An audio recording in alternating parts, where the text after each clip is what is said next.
നാം തോട്ട് പവറിനെ കുറിച്ച് അതുപോലെ തന്നെ ക്രിയാശക്തിയെക്കുറിച്ചൊക്കെ നാം പറഞ്ഞപ്പോൾ എനിക്ക് ഈ പണത്തിനെക്കുറിച്ചും കൂടെ ഒന്ന് പറയണമെന്ന് തോന്നി. പ്രത്യേകിച്ച് മഹാത്മാ ചുവാക്കോക്സിയുടെ കൺസെപ്റ്റ് എന്താണ് പണത്തെക്കുറിച്ച് എന്നുള്ളത് ഒന്ന് പങ്കുവയ്ക്കണമെന്ന് ആഗ്രഹം തോന്നി.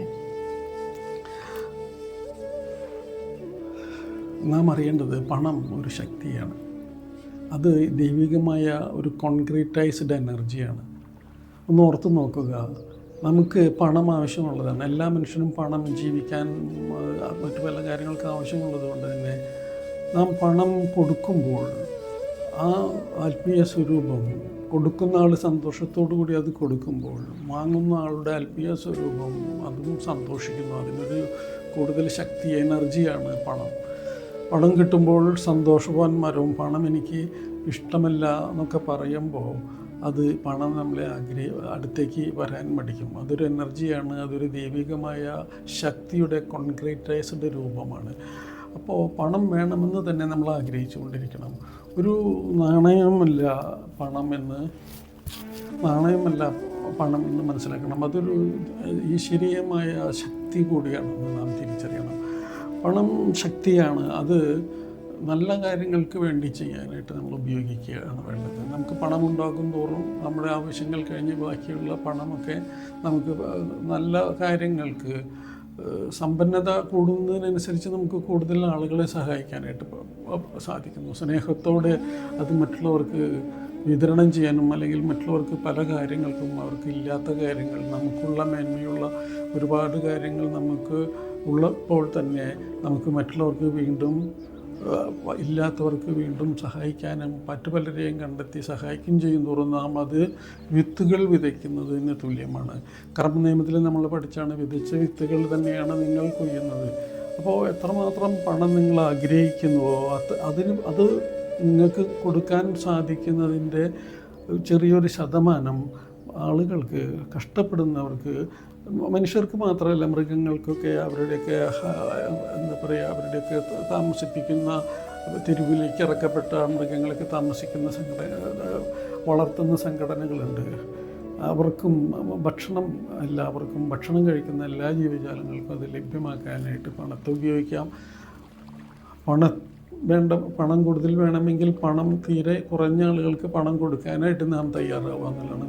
ഇതൊക്കെ ഇതിൻ്റെ principle, behind the principle is actually the law of കർമ്മ. അപ്പോൾ നല്ലതിന് വേണ്ടി മാത്രം നമ്മൾ പണം ചെലവഴിക്കണം. അല്ലാതെ ചീത്ത കാര്യങ്ങൾക്ക് വേണ്ടി പണം ചെലവഴിച്ചാൽ അത് ദ്രോഹകരമായി മറ്റുള്ളവർക്ക് മാറുകയും അതിൻ്റെ ദോഷഫലങ്ങളും കൂടെ നമ്മൾ അനുഭവിക്കേണ്ടി വരുമെന്നുള്ളത് തിരിച്ചറിയേണ്ടതുണ്ട്. കൃത്യമായി പണം ഉപയോഗിക്കണം. എക്സസീവായി, അതായത് അതിനെ ധാരാളിത്വത്തിലേക്ക് കൊണ്ടുവരുന്നത്. പണം നിലനിൽക്കണമെങ്കിൽ നമ്മൾ അവോയ്ഡ് എക്സസീവ്നെസ്. ധാരാളിയായിട്ട് മറ്റുള്ളവർക്ക് സഹായിക്കാൻ കൊടുക്കുന്ന കാര്യത്തിനെ കുറിച്ചല്ല പറഞ്ഞത്.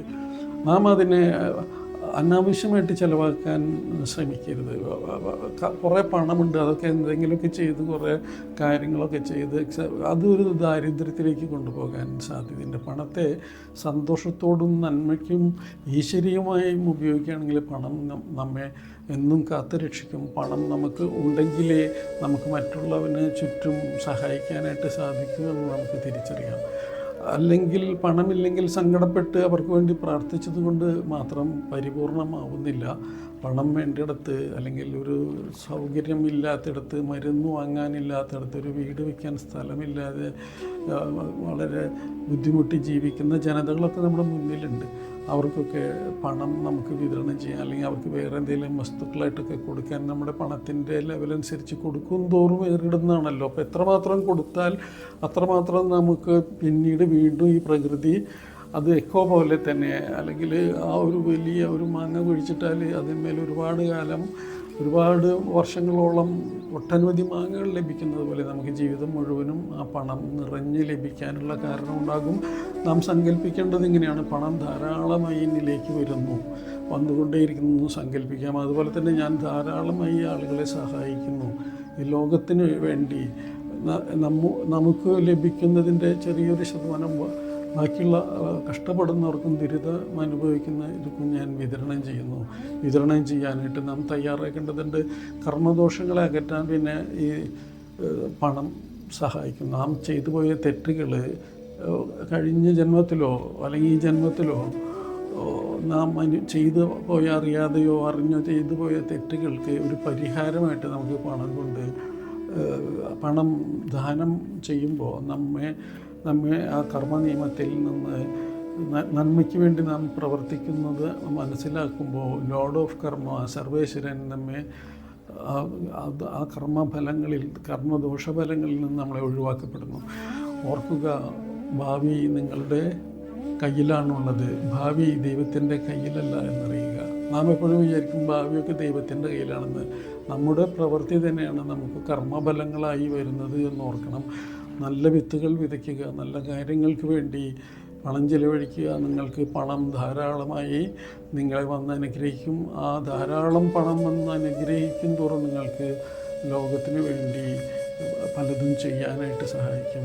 അല്ലാതെ ലോകത്തിൽ കഷ്ടപ്പെടുന്നവരെയും വിഷമിക്കുന്നവരെയും ദുരന്തം അനുഭവിക്കുന്നവർക്ക് ഓർത്ത് സങ്കടപ്പെട്ട് പ്രാർത്ഥിക്കുക മാത്രമല്ല, നിങ്ങൾക്ക് അവരെ നേരിട്ട് കോൺക്രീറ്റൈസ്ഡ് ആയിരിക്കുന്ന ഈ പണം പങ്കുവയ്ക്കാനായിട്ട് സാധിക്കും തോറും നിങ്ങളിലേക്ക് ഈ കോൺക്രീറ്റ് ശക്തിയായി നിറഞ്ഞ് കവിഞ്ഞു വന്ന് ചേരുന്നത്. അതിനോടും എല്ലാവർക്കും പണം നിറയുണ്ടാകട്ടെ.